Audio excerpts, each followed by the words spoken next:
Hello, good people of YouTube, Mountbatten here, and today we are talking about everyone's favorite Tier 7 premium German battleship, the Scharnhorst. Now, this is a ship that a lot of you guys have requested me do one of these look-back videos on, which is no surprise to me. The Scharnhorst is a particularly popular Tier 7 premium ship.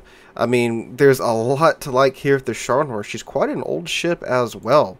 She was first released, I believe, in August of 2016 for the North American servers in the premium shop for sale. So that means this ship is, what, 6 years old now? Just pretty much as old as the game? Good God. Well, she will be 6 years old this August, so yes, this is quite an old ship, and she has gone through quite the round of changes over her course in the game. So let's go ahead and dive right on into the Scharnhorst. So the Scharnhorst is a really interesting ship, and she is classified as a battleship in-game, and this is a debate that will rage on probably until the end of time, until the sun snuffs us all out whenever it runs out of fuel.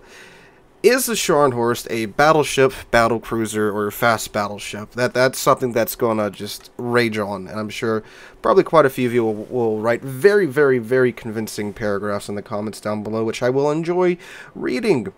So this debate comes in from the fact that her main battery guns are 283mm guns, which are small for a battleship.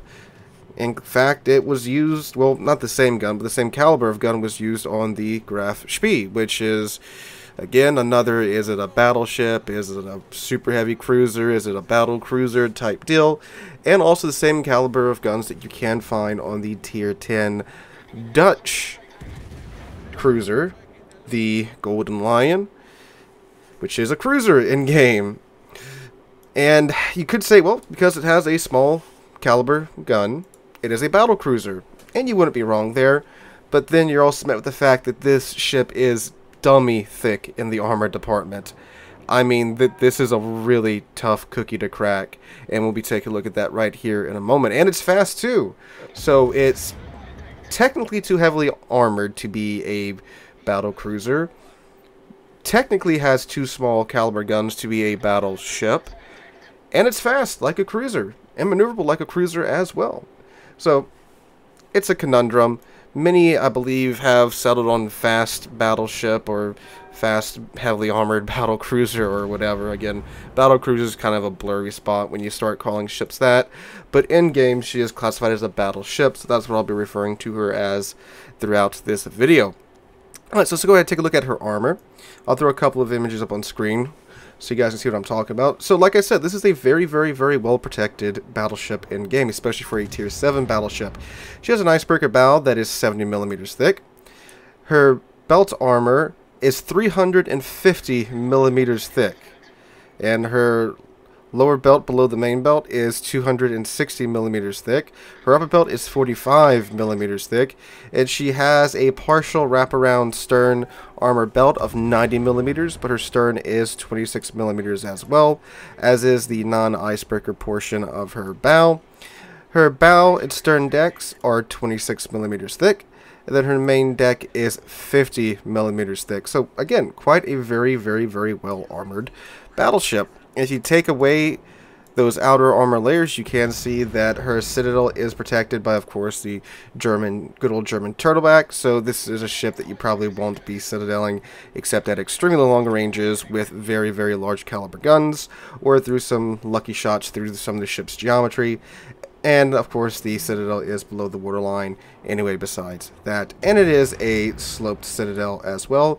The citadel slopes are 105mm in the central section and 110mm toward the bow and stern. And the citadel roof is 80mm at the midsection and 95 toward the bow and stern as well. So, again, a very tough, very, very, very, very tough ship here. And its survivability for its hit points, she has 56,300, 22% torpedo damage reduction, which oddly enough is only 3% less than what the GK and Prussia get at Tier 10. So her main battery guns, the ship's main feature. You get 9 283mm guns. that have a reload time of 20 seconds space, and this is tier 7. So it's not like I've got the reload module on here because you cannot equip that. 20 seconds space. That is very good. That is some fantastic rate of fire, especially at tier 7. They turn in 20 seconds, 180 degrees, which is really, really quick. Maximum dispersion of 241 meters, and a maximum range of 19.9 kilometers, and believe it or not, the ship has 2.0 Sigma. Yeah, I know, by looking at it you wouldn't think, but it does have 2.0 Sigma. I had to double check that a couple of times to make sure that that information is correct. But yes, 2.0 Sigma on these guns that reload in 20 seconds, but the dispersion is quite bad. You know, again, 241 meters maximum dispersion at just 19 kilometers. So, yeah. Now, the HE shell, it's not that great in terms of alpha. You get 3,200 maximum damage to the HE, and again, that's if it's citadels. 20% chance of causing a fire, 71 millimeters of armor penetration, and the HE comes out the tubes at 890 meters a second. The AP shells pack a bit more of a punch, with a maximum damage of 7,600, and they too come out the tubes at 890 meters a second. Now, secondaries. This is, of course, a German battleship, so the secondaries are, well, more on those in a minute, but they are, of course, very usable. So you get 14 of the 105mm guns. They reload in 3.2 second space. They have a maximum range of 6.9 kilometers, maximum damage of 1,200. They have a 5% chance of causing a fire on the target, and they can pin 26mm of armor, and they come out the tubes at 900 meters a second. Then you also get 4 of the 150mm guns. These reload in 7.1 seconds. They have a maximum range of 6.9 kilometers, maximum damage of 1,700. They have an 8% chance of causing a fire, 38 millimeters of pin, and they come out the tubes at 875 meters a second. Alright, she does get torpedoes. You get 2x3 of the 533s, the standard German torpedoes. I believe they are essentially the same as not Bismarck turbines, except you only get 3 instead of 4. 6 second, 180 times, reload 68 seconds. They have a 6 kilometer range, 13,700 maximum damage. They travel at 64 knots. They are detectable from 1.3 kilometers away. Like that matters when you're normally using your torpedoes in the Scharnhorst. It's when you're right in someone's face, so it's fine. They can see them. They can see their demise. AA, she has an A rating of 56. The secondaries are dual purpose, at least for the 105s. And then you get 16 37mm guns, and then you get 20 20mm guns on top of that as well, and then 10 20mm single mounted 20mm on top of that. She doesn't have good as AA as her sister, the Gneisenau, because of the more modern mounts that the Gneisenau has. If you don't know, the Gneisenau is the planned upgrade to the Scharnhorst and the Gneisenau that Germany was planning, I believe, later in the war to re-equip them with 15-inch guns and modernize a lot of their AA and secondary mounts, but that never happened because try to run the channel dash. Alright, maneuverability, another high point of the ship with the speed flag equipped. You go 31.5 knots. 31.5 knots, almost 32 knots at tier 7. Yeah. You have a turning circle radius of 800 meters. You have a rotor shift time of 14.5 seconds as well, which is very good, especially for a ship that is this heavily armored. I mean, again, this is one of the best armored ships. I would say, no, most definitely the, well, Synop. One of the best well-armored ships at its tier, and it goes 32 knots and can turn its rudder in 14 seconds. So, it's pretty darn good. Concealment with a full build, which is the commander skill, you can get it down to 13.7 kilometers, which is fairly stealthy for a tier 7 battleship, and again, a ship that's this fast and this maneuverable. That's quite the set there of combination of skills. For the consumables, you do get the, of course, heal in your choice of fighter or spotter, and damage con. Alright, so what does this make the Scharnhorst? Well, she's a very fast, very well armored, very maneuverable battleship, but you don't have the alpha striking potential of a normal battleship. However, you do have the rate of fire, essentially, of a cruiser. And in fact, the Golden Line is essentially a shared design of the Scharnhorst that the Germans were sharing with the Dutch, although it's not the actual design, it's Wargaming's own twist and turns on the design, if you will. So, I mean, but literally, the tier 10 Dutch heavy cruiser is essentially Scharnhorst, sans torpedoes, and not as well armored. So what you really have here is a very, very, very large super cruiser at tier 7. Now, a lot of you may be noticing in the background right now, I don't have a secondary build on my Scharnhorst. And that might be perplexing on a lot of you because I am the secondary build battleship guy. But truth be told, in today's World of Warships, secondary build Scharnhorst, even though they did get a big boost after the commander rework, it's unfortunately just not that effective anymore because of a few things. Now, if you are top tier, meaning that you're a tier 7 Scharnhorst, and it's a game where there's tier 5, 6, and 7 ships, yeah, absolutely, secondary Scharnhorst can and will absolutely tear it up. Now, a better ship to run a secondary build on is actually the Gneisenau. Why? Because her secondary mounts, they are the very, very nice 128s, which with a secondary build on them, you can get those secondaries out to 9.5 kilometers, which is a much more usable secondary range than what the Gneisenau and the Scharnhorst had beforehand. I believe it was like, what was it, 7 kilometers, which is like by tier 7 standards, knife fighting range, which again, secondaries, they are supposed to be meant to use at close range, but I mean, that close 7 kilometers at tier 7, whew, that wasn't going to happen. So even though the Scharnhorst and Gneisenau did get their secondaries range extended out, the Gneisenau just has better rate of fire on the secondaries because they're the 128s. And plus the 128s can pin 32 millimeters of armor, and we all know what has happened with tier 7 matches now. You're more than often bottom tier than you are top tier.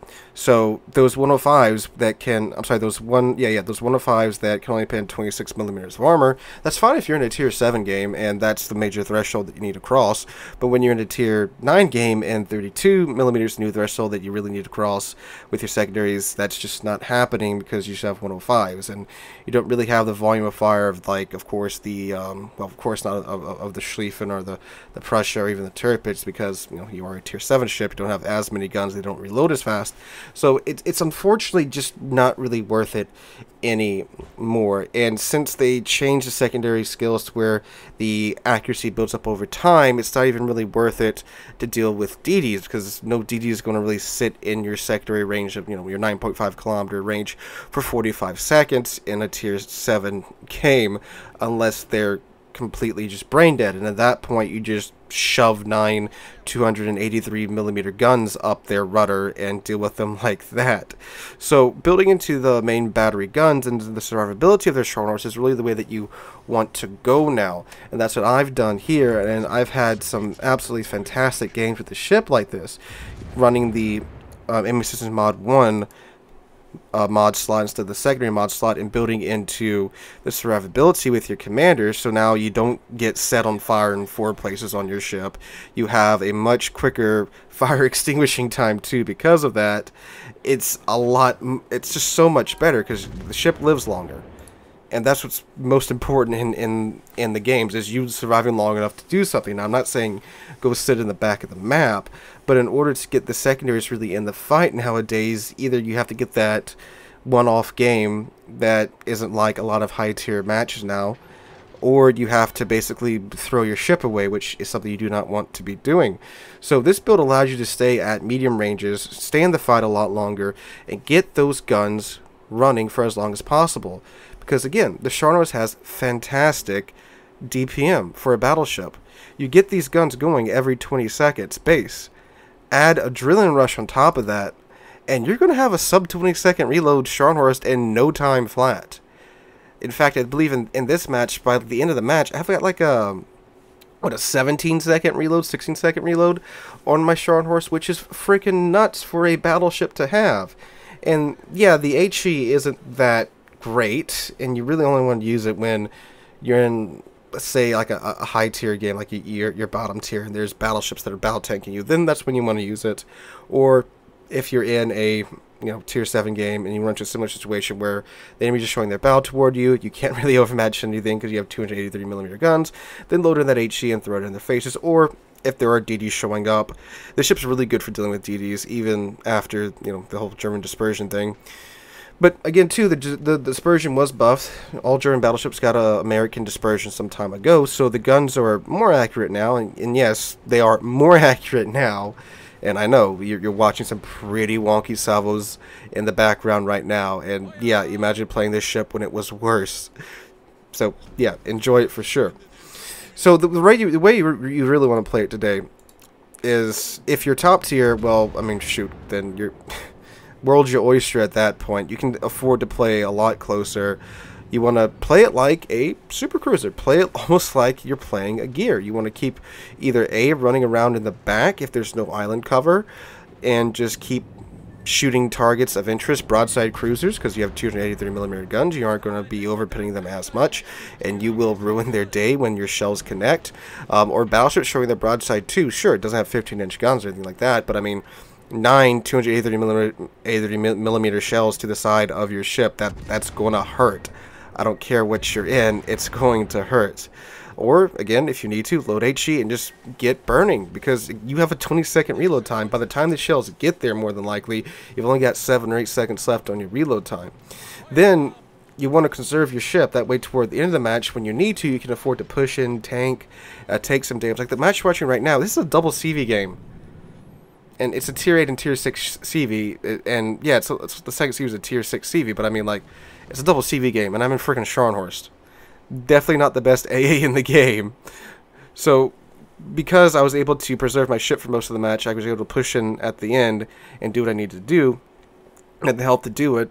Thankfully, you know, the armor doesn't really do too much when you're dealing with CVs, because again, torpedoes, flooding, and HE bombs are fire, but your health pool is still intact. I was able to get in there and do what I need to get done. And you can imagine if you had to push into quite a few enemy ships at the end of the match, you have this super tanky battleship that has, again, fantastic armor. That side belt, oh my god, you can bounce for days with that side belt if you angle. You can go stern in, angle in. The proper angle is, unfortunately, when your front guns are just about out of the fight, but when you're tanking, and you're a very tanky ship. So that's what you want people to do. You want people to shoot that main belt. Just sit there, well, don't sit there, but if you can, when you're getting shot, angle steeply, and you'll be bouncing for days off that main belt. And you do have an icebreaker bow too. Now again, when you're in tier 9 games, the whole upper part of your nose can be overmatched by pretty much any battleship you're gonna meet, so I wouldn't sit bow in. But again, that middle belt, that main belt, that can bounce for days. You want to entice people to shoot there, and you'll see potential damage numbers easily up in the 2 millions, even sometimes in the 3 millions if you're really a popular kid at the party. So the ship is still a fantastically tanky ship. Fantastically tanky super cruiser is essentially what this ship is. Now, it unfortunately isn't as maneuverable as a super cruiser, but I mean, for the level of armor you're bringing to the table here, it's plenty maneuverable enough. And would I recommend this ship in 2022? I still would. I absolutely still would, but I would recommend you run a build like this on it. A main battery build with survivability thrown on top of it. I wouldn't go for any type of hybrid secondary build either, because I mean, like, in order to get the sectors really to work, you have to go all in. And sure, again, if you're in a tier 7 game and you're top tier, the ship is good enough to where you can definitely run a secondary build and be very successful. The secondaries have the pins that they need to get through the armor that they need to get through at that tier, but the fact is you are going to be up tiered into tier 9 a lot. And this is the build that will allow you to do the best at that tier, because again, you're going to have to play it like a battle cruiser at that tier or a super cruiser at that tier, and this is the best build for that. You can do what super cruisers can't do, which is build into their burn time and get that down. That's a huge advantage, because you can take the fire prevention skill. That's something that super cruisers can't take after the commander rework. So you can build into that. So use that to your advantage, play it like a super cruiser, and just go out there, burn some dudes, slap some broadside cruisers. And again, 13.7 kilometer concealment on a German battleship, which, you know, isn't super stealthy, but it's really funny when cruisers are pushing into you and they don't expect to see you, you know, that close, because most other German battleship players are running secondary builds and have 15 kilometer detection ranges, 16, 70 kilometer detection ranges, and then suddenly you're in their face and they all pull the E-brake and try to turn or back up, and you're just on top of them because you got a 31 knot top speed battleship at tier 7. Oh, by the way, the torpedoes, forget you have them. You're not a DD. You're not a destroyer. You're not a destroyer. You're definitely not a destroyer. They're great if you have to push and you need to like shove some torpedoes down some dude's throat, but it's not going to work if you try to use the torpedoes. They're not your main armament. They're just a trick to be used when you need them. So again, that's why I barely talked about them at all. Same with any German battleship with torpedoes. You're not a torpedo boat.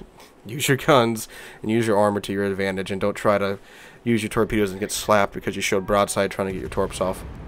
So guys, that's my Scharnhorst look back at video. Still a fantastic ship. Definitely one that I would definitely recommend picking up if you haven't already. I know most of you probably already have this ship. She's a great ship. Really love her. And it's nice to see that after, well, almost 6 years in the game, she's still a very good and very fun ship to play. So let me know what you guys think in the comments down below. Hope you guys enjoyed. If you did, make sure to drop a like, leave a comment, subscribe to the channel. We're on our way to 35,000 subscribers. Just passed 33,400 a few days ago.